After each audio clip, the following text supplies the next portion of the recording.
Beyond the capital of Egypt, during the reign of the famous king Akhenaton, which is called Akhet-Aton, lies two sets or groups of tombs. They are rock tombs cut in the rocks of the area here, the northern tombs and the southern tombs. As for the northern tombs, they were cut out 280 feet above the level of the ground. They belong to the high official and the noblemen who worked for King Akhenaton. They belong to people like Pa-Nehsi, Meri-Ra I, Meri-Ra II, Amasis, and Huya.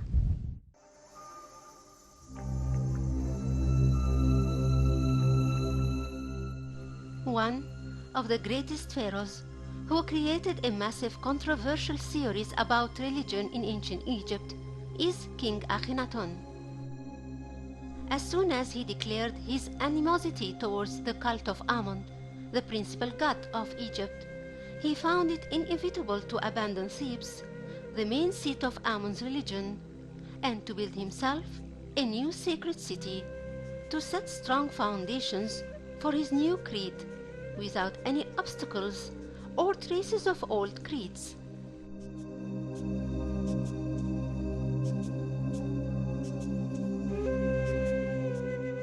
He chose a fresh area in Middle Egypt, where hills are miles away from the shores of the Nile.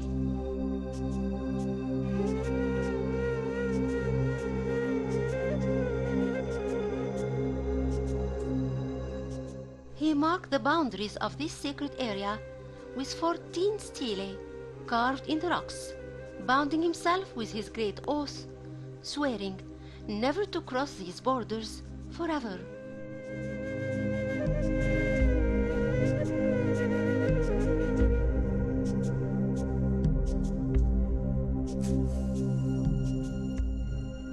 His oath says, "My oath is the truth, and what I like to say, and I will never like to say it, is void for eternity."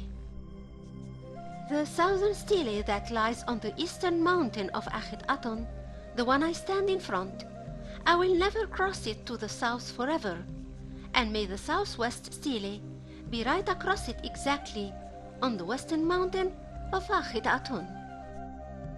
That's how Akhenaton made for each stele in the east another one matching it in the west side.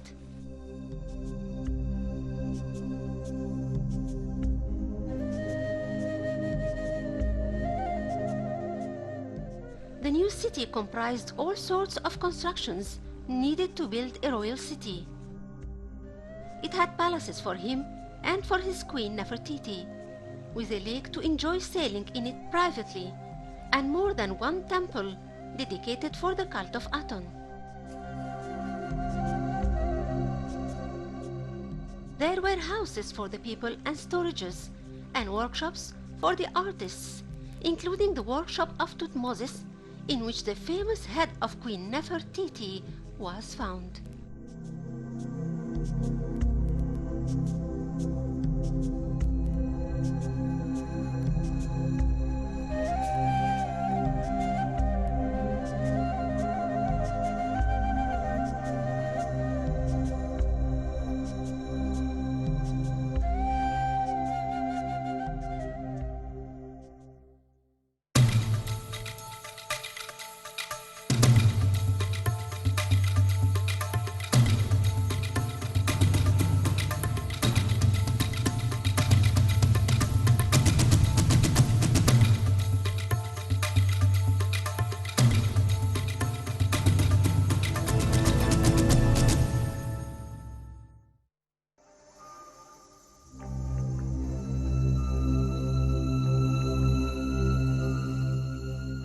The head of Nefertiti has an interesting story.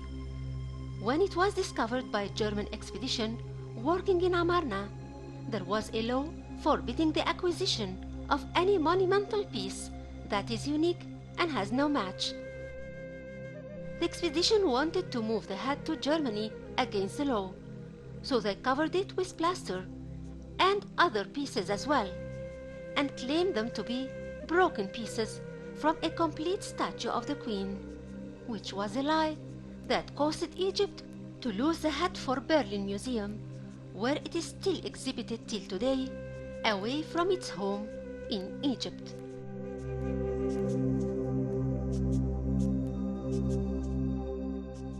The School of Art in Amarna was founded on the hands of two sculptors called Bek and Uta.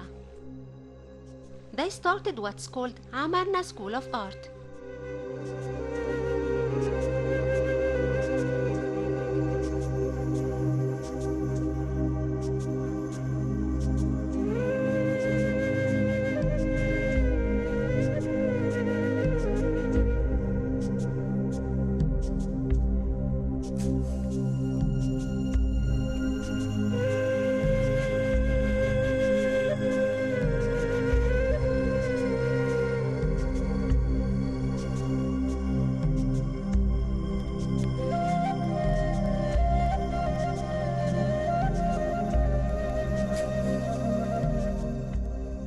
They worked for the royal family, and their art decorated the two great sets of rock tombs lying beyond the city. The northern set of tombs lie on the two sets of hills through which passes a mountainous road in El Sheikh Said, which runs till the valley of Amarna. This set of tombs comprises some of the best and most important tombs, like the tombs of Hawa and Merira I and the second, and Ahmos and Panesi and Ponto. They're cut out in the facade of the mountain that rises 280 feet above Amarna valleys.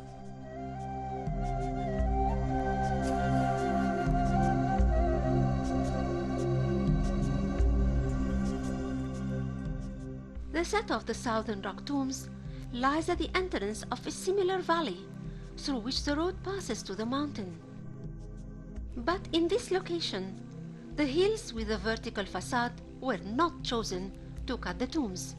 Instead, the low side from which the valley rises to the hills behind it was chosen. In both cases, the quality of the rocks was not that great and was less in its quality than the set of the northern tombs. That explains the ruining of the work of art inside the tombs.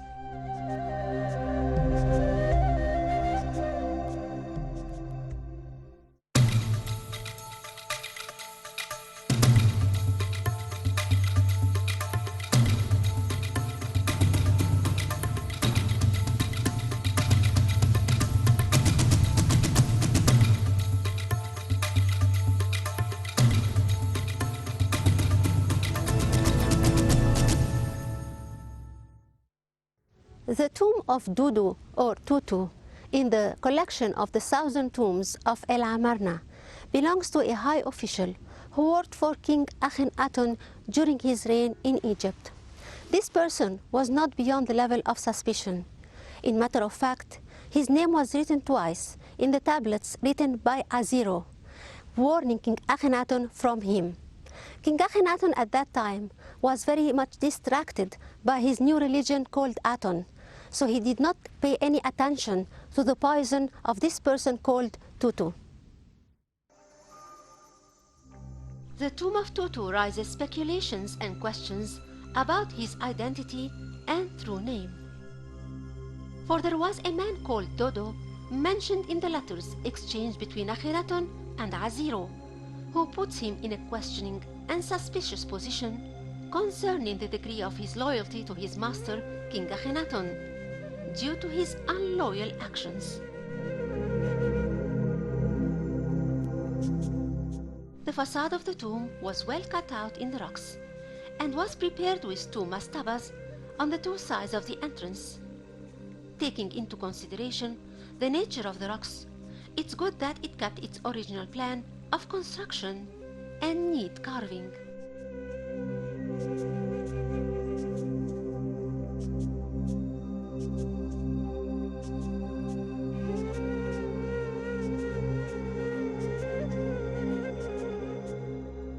The whole of the tomb was supported by 12 columns cut out in the same rock.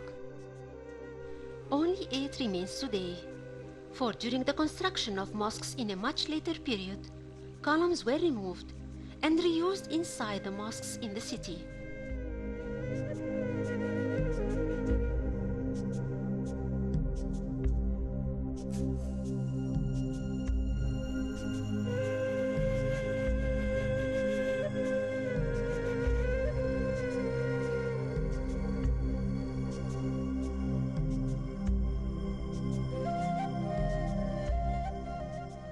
There are elements of constructions here that are quite unique and seen only in temples. For there are screen walls joining between the columns, which are usually used in temples to allow light to pass through their upper part and illuminate the temple. But here, they seem to support the columns and add a touch of uniqueness to the tomb.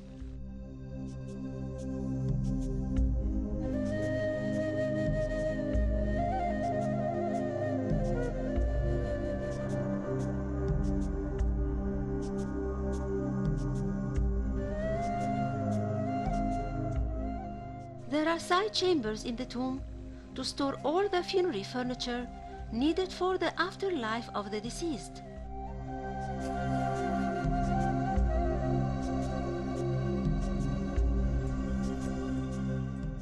The columns represent a bunch of papyrus flowers with close buds, each tied together with a band below the capital. In the center, the statue chamber is located, with steps cut out in stone, ending by a place prepared for the statue of Tutu, again a feature of temples. Above the door, there is a sill that takes the shape of temple's door sill.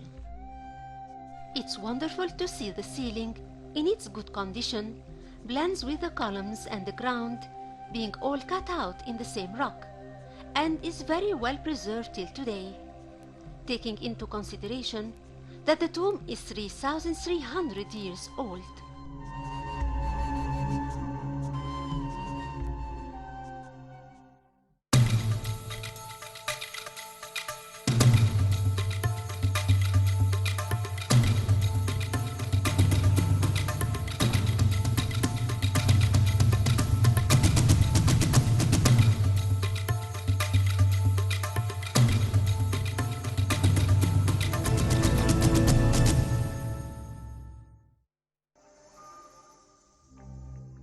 The burial chamber is cut out under the ground, going deep under the mountain. The aisle is almost 1 meter wide and ends with an empty chamber, unfinished, as the whole work in the tomb was left unfinished.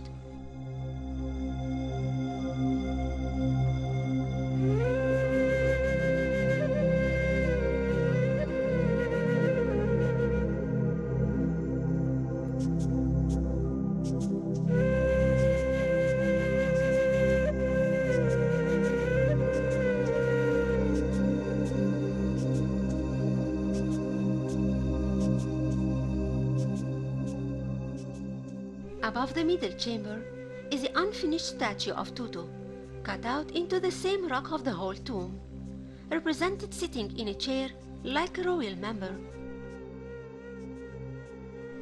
The bases of the removed columns still exist, witnessing the original location of each of the 4 taken columns. A side look inside the tomb may show the difficult cutting and polishing, massive work done in the tomb, with a non-existence of the generosity of making a mistake and ruining the whole tomb.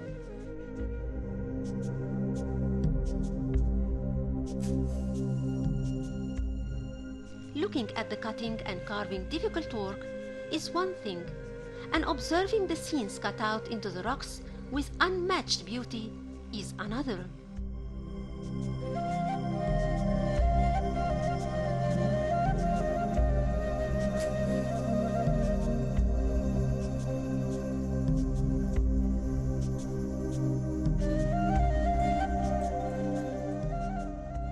The magnificent master-colored scene is of King Akhenaton, sitting in his balcony of his palace, with Queen Nefertiti behind him, enjoying the blessings of the rays of the sun god Aton.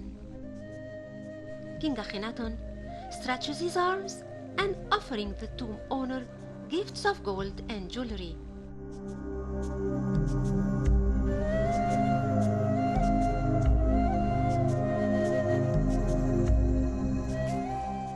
Tutu, who is represented bigger in size than the rest of the people, raises his arms in gratefulness and receives the lavished gifts with honor.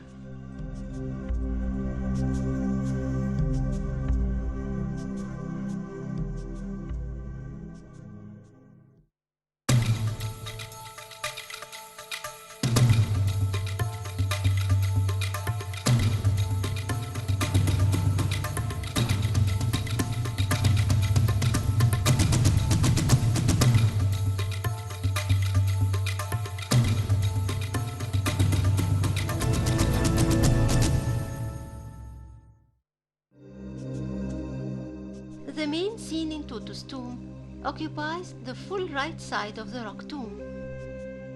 The humble employees and workers bend their backs in honor of standing in front of their mighty pharaoh, for King Akhenaton is seen relieved in the biggest size on the wall, leaning forward a bit to address his people and distribute gifts and shower them with his blessings. Rays of his god Aton fell over him, with hands holding the Ankh symbol of life, offering it to him. Red and dark blue colors still exist in his painting, and the lines of hieroglyphics displayed in front of him, telling his words on that occasion. The detailed scenes show a lot of activities going on in that festival, when the noblemen are arriving on the back of the horse chariots, and the horseman stands in front of them to hold them and organize their stop. A door takes a tense shape, and going through it, we see the kitchen section, where a baker bakes bread in front of the oven and meals are prepared. Then comes a turn of beverage servants pouring wine and beer. And finally the dressers stand behind Tutu, who is represented bigger in size than them, to help him wear the jewelry which Akhenaton was bestowing over him.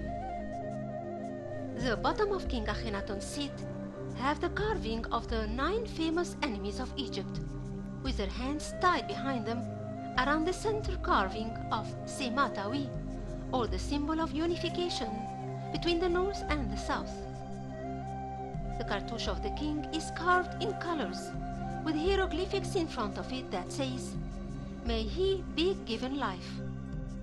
Another grand scene shows Akhenaton under the rays of god Aton, sitting over his cozy chair and cushion, relaxing one arm and with the other receiving news from his vizier or minister. His double cartouches are ahead of him, and the hieroglyphics explain the occasion. The people attending the event are described according to the ranks, for some bend totally and others just lean forward a little. But in general, they're all in the attendance of not just a pharaoh, but their god is embodied in him and sends his blessings through him. So it was extremely important to bring Aton to the scene and to make him dominate it.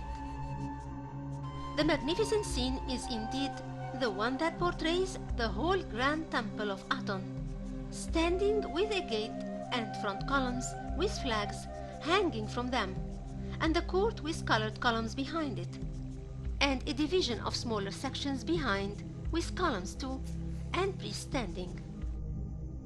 Storages are at the back, and columns with detailed floral capitals could be seen in blue. All priests are doing their daily work. Names of the pharaoh in cartouches are displayed everywhere, which read clearly the word Akhenaton, or the one who is faithful to Aton. Finally, Tutu or Dodo, the tomb's owner, is representing himself right at the gate, welcoming his inevitable fate and journey in the nether world.